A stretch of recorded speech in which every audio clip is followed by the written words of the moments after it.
আসসালামু আলাইকুম ওয়া রাহমাতুল্লাহি ওয়া বারাকাতু। আশা করি সবাই ভালো আছেন।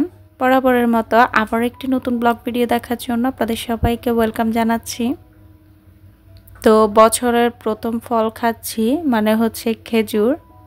খেজুর তো এখানে সব সময় পাওয়া যায়, কিন্তু যখন কিনা নতুন গাছে ধরে কাঁচা অবস্থাতে যে খেজুরটা খাওয়া হয় সেটা কিন্তু অসাধারণ লাগে। পুরোপুরি কাঁচা খেজুরটা কিন্তু কষকষ থাকে, সেটা ভালো লাগে না। এই যে দেখালাম নিচের দিকে একটু পাকা উপরের দিকে কাঁচা, এই খেজুরটা কিন্তু অনেক মজা। তো কারা কারা খেয়েছেন অবশ্যই জানাবেন কমেন্ট করে। আর এ পাশে চলে আসলাম হচ্ছে একদম কম তেলে, তেল না দিলেও চলবে এমনটাই। তো সেভাবে বেগুন ভাজা করে দেখাবো আজকে আপনাদেরকে, সাথে আরও টুকিটাকি ভিডিও শেয়ার করব, আমাদের চট্টগ্রামের ঐতিহ্যবাহী খাবার শেয়ার করব। আর সত্যি বলতে থাম্বনেলে যে কথাটা বলেছি সেটারও কিছু কথা শেয়ার করব। তা আশা করি আজকের ভিডিওটা আপনাদের সবার ভালো লাগবে। পুরো ভিডিও জুড়ে সাথে থাকার জন্য আপনাদের সবাইকে অনুরোধ করছি। তো এই তো আমি বেগুন ভাজার জন্য প্রথমেই কিন্তু বেগুনটাকে গোটা অবস্থাতে ওয়াশ করে নিয়েছি। এরপরে গোল গোল করে কেটে যা যা মশলা দেওয়ার সব কিছু দিয়ে দিয়েছি। লাল মরিচের গুঁড়া দিয়েছি, এরপরে হলুদের গুঁড়া, ধনিয়া গুঁড়া, জিরার গুঁড়া, অল্প করে মিক্স মশলা দিয়েছি, স্বাদ মতো লবণ দিয়েছি। এগুলো দিয়ে সুন্দর করে কিছুক্ষণ মেখে আমি রেখে দিব, যাতে করে ভেতর থেকে হালকা একটু পানি বের হয়। তো অনেক সময় দেখা যায় বেগুনের মধ্যে মশলা দিয়ে মাখালে বেগুনের গায়ে অনেক সময় দেখা যায় লাগে না বা মশলাটা ঝরে যায় কিছুক্ষণ যদি রেস্টে রাখে। এটা হওয়ার কারণ হচ্ছে বেগুনটা কাটার পরে যদি ওয়াশ করা হয় তখন এমনটা হয়। আবার অনেকে বলতে পারেন আপু যদি বেগুনের মধ্যে পোকা থাকে তাহলে কি করব? তো যে অংশে পোকা থাকবে সেই অংশ থেকে ফেলে আপনারা চাইলে কেটে ওয়াশ করে নিতে পারেন। আবার তা না হলে যদি কাটা পরে ওয়াশ করেন তাহলে একটু পানি ঝরিয়ে নেবেন আর কি, বা টিস্যু দিয়েও ক্লিন করে নিতে পারেন। তো এই তো আমি সব ধরনের মশলা দিয়েছি, আর দেখতেই পাচ্ছেন মশলা সবগুলো বেগুনের গায়ে লেগেছিল। আর আমি কিন্তু কিছুক্ষণ রেস্টে রেখেছি, আর রাখার কারণটাও শেয়ার করছি। এই যে আমি এখানে দিয়ে দিলাম হচ্ছে সরিষার তেল, জাস্ট 1 টেবিল চামচ পরিমাণ, বেশি দিইনি। আর সরিষার তেল দিয়ে ভাজার মূল কারণটা হচ্ছে শুধুমাত্র যদি সয়াবিন তেল দিয়ে ভাজতে যায় দেখা যায় কি অ্যাসিডিটির সমস্যা করে। তো সরিষার তেল দিয়ে ভাজলে যেটা হবে অ্যাসিডিটির কোনো প্রবলেম হয় না। তার মধ্যে আমি তেল দিয়েছি মোটে 1 টেবিল চামচ পরিমাণ, বেশি দিই নেই। তো এই তো দেখেন মশলাগুলো কিন্তু একদম গায়ের সাথে লেগে আছে। আর আমি পাশে নিয়েছি হচ্ছে অল্প করে চালের গুঁড়া, আর নিয়েছি অল্প করে কর্নফ্লাওয়ার। কর্নফ্লাওয়ারের পরিমাণটা একটু বাড়িয়ে দিবেন, চালের গুঁড়ার পরিমাণটা একটু কম নিলে চলবে। শুধুমাত্র চালের গুঁড়া দিয়েও অনেকে করে, কিন্তু চালের গুঁড়া কিছুক্ষণ পরে দেখা যায় ভাজার পরে লেয়ার অনেক সময় খুলে চলে আসে অনেকটাই, মানে ভালোভাবে লাগে না আর কি। বাট কর্নফ্লাওয়ার সহ দিলে কিন্তু গায়ের সাথে একদম ভালোভাবে লেগে থাকবে। আর আমরা সবাই জানি কর্নফ্লাওয়ার কিন্তু একটু আঠালো হয়। তো এই তো দেখেন আমি দিয়ে এক পার্ট কিন্তু আমি ঢাকনা দিয়ে ঢেকে রান্না করে নিয়েছিলাম, একদম চুলার ফ্লেমটা ছোট করে দিয়ে। তারপরে কিন্তু সেকেন্ড পার্টটাও আমি উল্টিয়ে দিয়ে রান্না করে নিয়েছি। আসলে ভালোভাবে দেখাতে গেলে ভিডিও বেশি বড় হয়ে যাবে, তাই আর কি দেখাই নাই। আর এখন যেটা করেছি, তো এক পার্ট তো হয়ে গেছিলো, তারপরে আমি সেকেন্ড পার্টটাও কিন্তু রান্না করে নিয়েছি। আর ঢাকনা দিয়ে ঢেকে দেওয়ার কারণে উপরের অংশটা কিন্তু একটু নরম হয়ে যায়। তো সেটাকে আমি আবারও উল্টিয়ে দিয়ে দেখেন চুলার ফ্লেমটা একটু মিডিয়ামে করে দিয়ে হালকা কিছুক্ষণ ভেজে নিচ্ছি, এতে করে কিন্তু ক্রিস্পিনেসটা চলে আসবে। আর এখানে টোটাল আমার 2 টেবিল চামচ পরিমাণ তেল লেগেছে। প্রথমে এক পার্ট আমি 1 টেবিল চামচ দিয়ে ভেজেছি, তারপরের পার্টটা আমি আরেক টেবিল চামচ পরিমাণ তেল দিয়ে ভেজেছি। আর এতে করে কিন্তু হয়ে গেছে। তো মাশাআল্লাহ খেতে অসাধারণ হয়েছে। এরকম বেগুন ভাজা দিয়ে কিন্তু 1 প্লেট ভাত খেয়ে ফেলা যায় নিমিষেই। আমি আর কিছু দিয়ে খাইনি, জাস্ট বেগুন ভাজা দিয়ে ভাত খেয়েছি, মাছ ছিল। তো দেখেন কালারটা খুব সুন্দর আসছে আর খুবই ক্রিস্পি হয়েছে। যারা যারা আমার মতো ভাজা জিনিস খেতে পছন্দ করেন তারা চাইলে এভাবে ভেজে নিতে পারেন, সেটা হোক আলু বা পটল বা কাঁকড়াল বা বেগুন। তো ভেজে খাওয়ার জিনিস কিন্তু অনেকই আছে, এভাবে করে অল্প তেলে ভাজলে আমাদের অ্যাসিডিটি প্রবলেমটাও হয় না, আবার খেতেও কিন্তু ভালো লাগে।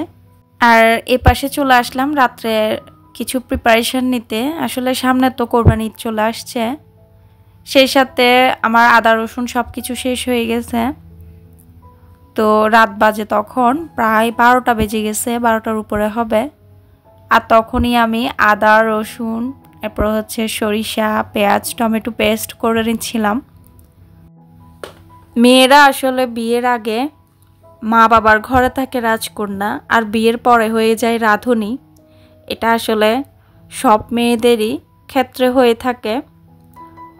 তো প্রচণ্ড পরিমাণের গরম পড়ছিল, যার কারণে দিনের বেলা কাজ করা অনেক বেশি টাফ হয়ে পড়েছে।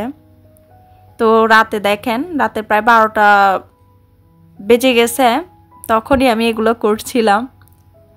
আসলে এই থেকেই বলা কথাটা যে সংসার জীবন এত কষ্টের, আগে জানলে করতাম, বিয়েই করতাম না। তো সত্যি বলতে আর রাতে 12:30 বাজছিল, সব কাজকর্ম করে শুতে যাব অমন টাইমে আসলে আদা রসুন পেস্ট করছিলাম, করছিলাম। তো এগুলো তো পরবর্তীতেও আমাকেই করতে হতো। সকালবেলা তো রান্না করতে হবে, আর একসাথে করা সবগুলো পসিবল না, কারণ যেহেতু প্রচণ্ড গরম পড়ছে সে কারণে। তো রাতের দিকে যখন করছিলাম, আর কিচেনে বসেই করেছি, সামনের রুমে আসি নাই, তা আমি একা একা করছিলাম, কষ্ট থেকে আসলে কথাটা বলা। তো যাই হোক, এই তো আমি এদিকে আমাদের চট্টগ্রামের ঐতিহ্যবাহী রেসিপি আজকে শেয়ার করছি।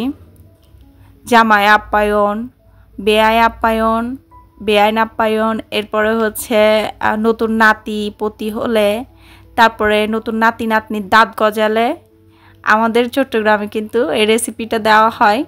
তো অনেকে অনেকভাবে করে, আমি যেভাবে করি সেটাই শেয়ার করছি। অনেকে কিন্তু কি বলা হয় গ্রেভি ছাড়া শুধুমাত্র ড্রাই ভেজে করে, আর আমাদের এরিয়ার ওখানে কিন্তু আমি যেভাবে করছি সেভাবে করেই করে। আর বিয়ে বাড়িতেও কিন্তু এই দুরুসটা দেওয়া হয়, এটার নাম হচ্ছে দুরুস করে আর কি।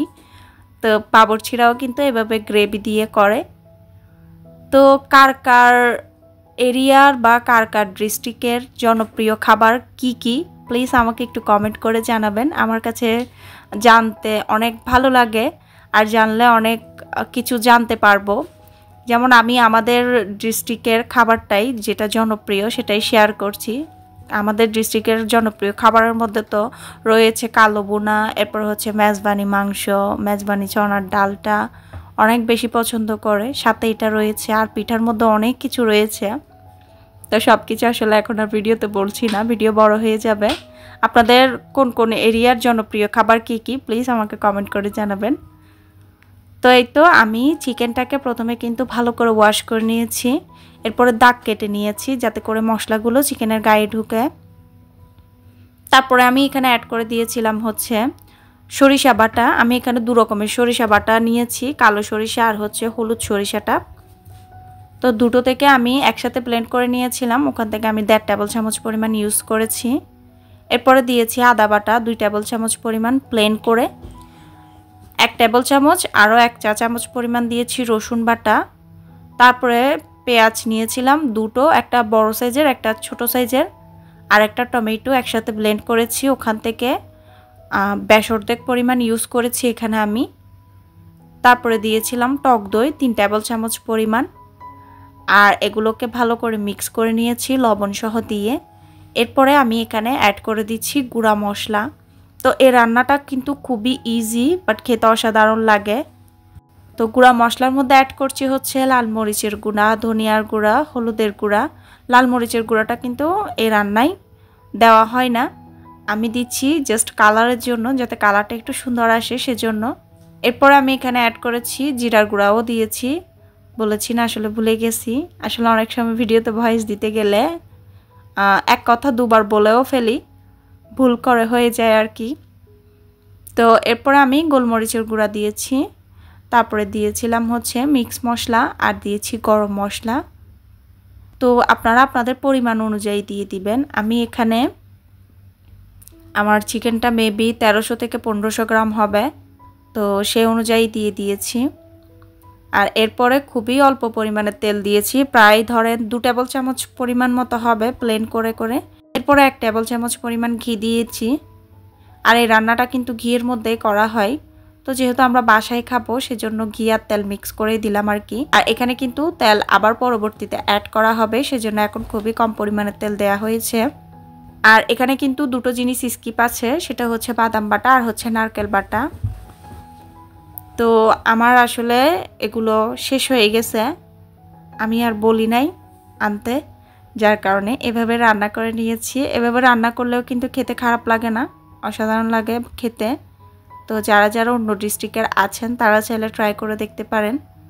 আমাদের চট্টগ্রামে তো প্রায় সময় এই রান্না খাওয়া হয়, তো আপনারাও চাইলে ট্রাই করে দেখতে পারেন। আসলে এক এক ডিস্ট্রিক্টের খাবার কিন্তু এক এক রকম হয়ে থাকে, তো এক একবার ট্রাই করে দেখলে কিন্তু এক এক ডিস্ট্রিক্টের খাবার অনেক ভালোই লাগে খেতে, খারাপ লাগে না। তো এতক্ষণ পর্যন্ত ধৈর্য সহকারে যারা যারা আমার ভিডিওটা দেখছেন, প্লিজ লাইক না করলে একটি লাইক করে দিবেন। সেই সাথে যারা নতুন দেখছেন তাদেরকে অনুরোধ করব ভিডিও ভালো লাগলে চ্যানেলটা সাবস্ক্রাইব করে এই ছোট্ট পরিবারের সদস্য হওয়ার জন্য। আর অবশ্যই কমেন্ট করে জানাবেন আমার ভিডিও আপনাদের কেমন লাগে। চিকেনটাকে আমি সব ভালোভাবে মিক্স করে বসিয়ে দিয়েছি। আর অনেকে কিন্তু দুধটা একসাথে দিয়ে দেয়, তো আমি দুধটা একসাথে দিই নাই, কারণ হচ্ছে দুধ দিলে বলকুটে পড়ে যায়। আমি দুধটা ইউজ করব সেজন্য শেষের দিকে। এই পাশে আমি তৈরি করে নিচ্ছি পোলাও। তো পোলাওটা আসলে সেভাবে দেখানোর কিছুই নাই, নর্মালি রেগুলার যেভাবে রান্না করা হয় সেভাবে। আজকে একটু অন্যরকম করে করছি, সেটা হচ্ছে প্রথমে অল্প করে তেল দিয়েছি, তারপর পেঁয়াজকে হালকা একটু ভেজে নিয়েছি, এরপরে আদা রসুন, তারপর হচ্ছে টমেটো, পেঁয়াজ, এরপর হচ্ছে সরিষা, সবগুলো বাটা ইউজ করেছি অল্প অল্প করে। কিছুক্ষণ ভেজে নিয়ে তারপরে কিন্তু আমি এখানে ঘি অ্যাড করে দিয়েছি, আর সাথে কিছু গোটা গরম মশলা দিয়েছি। তারপরে চালটা দিয়ে ভালো করে ভেজে নিয়ে এরপরে আমি পানি অ্যাড করে দিয়েছি চালের ডাবল পরিমাণ। তো এ পাশে চিকেনটা এক পাশে রান্না করে নিয়েছি, এরপরে আরেক পাশে করে নিচ্ছি। তো টক দই দেওয়ার কারণে কিন্তু চিকেনটা খুবই নরম আর জুসি হয়, মানে হাত দিয়ে টান দিলে সরে চলে আসে। অনেক সময় দেখা যায় কি গোটা চিকেন রান্না করলে একটু আস্তে আস্তে মনে হয়, মানে বড় বড় সাইজের হয়, বাচ্চারা খেতেও পারে না। বাট টক দই দেওয়ার ক্ষেত্রে কিন্তু এই জিনিসটা হয় না, একদম ছোট ছোট করে ছিঁড়ে ছিঁড়েও খাওয়া যায়, ছোট বাচ্চাও খেতে পারে। আর এই রান্নায় কিন্তু এতটা ঝাল হয় না। তা আমি কাঁচামরিচ প্রথমের দিকে দিই নাই, পরের দিকে দিয়েছিলাম। আর দেখেন চিকেনটা 20 মিনিট মতো রান্না করে নিয়েছি। হওয়ার পরে আমি এখানে দুধ অ্যাড করে দিয়েছি। দুধ আমি এখানে লিকুইড মিল্ক সাথে পাউডার মিল্ক একসাথে অ্যাড করেছি, প্রায় 2 থেকে আড়াই কাপ ইউজ করেছি। প্রথমে অল্প দিয়েছি, পরে আবারও দিয়েছিলাম। এরপরে আমি চিকেনটাকে আরও কিছুক্ষণ রান্না করে নিয়েছি। তারপরে কিন্তু চিকেনটা ভেজে এরপরে পেঁয়াজ বেরেস্তাটা দেওয়া হয়, তো আমি ভুল করে পেঁয়াজ বেরেস্তা আগে দিয়ে দিয়েছি। তো সমস্যা নাই, এভাবেও দেওয়া যায়, কোনো প্রবলেম নাই। পেঁয়াজ বেরেস্তা আগে দিয়ে ধনিয়া পাতা দিয়ে দিয়েছি, এরপর ঢাকনা দিয়ে ঢেকে এপাশে আমি চিকেনটাকে ভেজে নিচ্ছি। তো চিকেনটা সুন্দর করে ভেজে নিব এপিট ওপিট করে সব পার্ট। দেখেন দেখতে কতটা সুন্দর লাগছে। আর এখন চিকেনটা আমি গ্রেভির মধ্যে দিয়ে কিছুক্ষণ রান্না করে নিব, এরপরে ঘি দিয়ে তারপরে নামিয়ে পরিবেশন করে নিব। তো কথা বলতে বলতে ভিডিও শেষ প্রান্তে চলে এসেছি। আসলে এতটাই বেশি গরম পড়ছে, মাঝে মাঝে কিন্তু রান্না করতে খুবই বিরক্তিকর চলে আসে। সে কারণে বলা, সংসার জীবন এত কষ্টের, আগে যদি জানতাম আসলে বিয়ে করতাম না। তো যাই হোক, এই তো আর সার্ভ করে দেখালাম না, গরমে মানে খুবই খারাপ অবস্থা হয়ে গেছে। তো আজকের মতো বিদায় নিব। সবাই ভালো থাকবেন, সুস্থ থাকবেন, আমার পরিবারের জন্য দোয়া করবেন। আমি আপনাদের সবার জন্য দোয়া করি। দেখা হবে আবারও বেঁচে থাকলে নতুন একটা ভিডিওর সাথে। টাটা, আল্লাহ হাফেজ।